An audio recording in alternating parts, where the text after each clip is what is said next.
Telecom సంస్థ Reliance Jio మరో నూతన 4G ఫీచర్ ఫోన్ను ఆవిష్కరించింది. ఇండియా మొబైల్ కాంగ్రెస్ 2025లో ఈ ఫోన్ను జియో విడుదల చేసింది. జియో భారత్ పేరిట ఈ ఫోన్ను లాంచ్ చేశారు. సేఫ్టీ ఫస్ట్ అనే నినాదంతో ఈ ఫోన్ను లాంచ్ చేసినట్లు జియో తెలియజేసింది. కుటుంబ సభ్యుల మధ్య సురక్షితమైన కమ్యూనికేషన్ సేవలను అందించడమే లక్ష్యంగా ఈ ఫోన్ను ప్రవేశపెట్టినట్లు తెలియజేశారు. దీనివల్ల ఎంతో మందికి ఫోన్ సదుపాయం చాలా తక్కువ ధరకే లభిస్తుందని, తక్కువ ధరకే 4G సేవలను ఉపయోగించుకునే సదుపాయం ఉంటుందని జియో చెబుతోంది. జియో భారత్ ఫోన్ వల్ల కుటుంబాలు తమ పిల్లలకు, వృద్ధులైన తల్లిదండ్రులకు, ఒంటరిగా జీవిస్తున్న వారికి దగ్గరగా ఉండవచ్చని జియో తెలియజేసింది.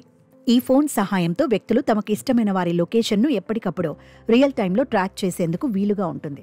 సంరక్షకులు ఈ ఫోన్కు గాను సెట్టింగ్స్ను ఫిక్స్ చేయవచ్చు.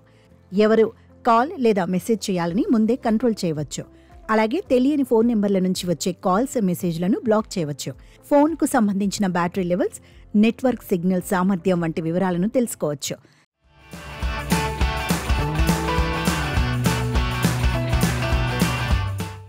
ఇక ఈ ఫోన్ 7 రోజుల వరకు బ్యాటరీ బ్యాకప్ ఇస్తుందని కంపెనీ చెబుతోంది.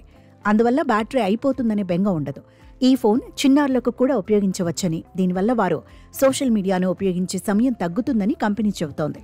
అలాగే కాల్స్, లొకేషన్ను పూర్తిగా కంట్రోల్ చేయవచ్చు. వృద్ధులకైతే లొకేషన్, హెల్త్ అప్డేట్స్ను తెలుసుకోవచ్చు. మహిళలు సేఫ్టీని, అత్యుత్తమ కనెక్టివిటీని పొందవచ్చని జియో తెలియజేసింది. కాగా జియో భారత్ ఫోన్ను ప్రతి కుటుంబానికి సేఫ్టీ, సౌకర్యం, ప్రశాంతత లభించేలా రూపొందించామని కంపెనీ చెబుతోంది. దీనివల్ల మారుమూల ప్రాంతాల్లో ఉన్నవారికి కూడా టెక్నాలజీ సులభంగా అందుబాటులోకి వస్తుందని భావిస్తున్నట్లు తెలిపారు. ఇక Jio Bharat safety first phone ధర ₹799 ఉండగా ఈ ఫోన్ను జియో స్టోర్స్, అన్ని ప్రధాన mobile retail stores, Jio Mart, Amazon, Swiggy, Instamart వంటి ఆన్లైన్ ప్లాట్ఫామ్లలో కొనుగోలు చేయవచ్చు.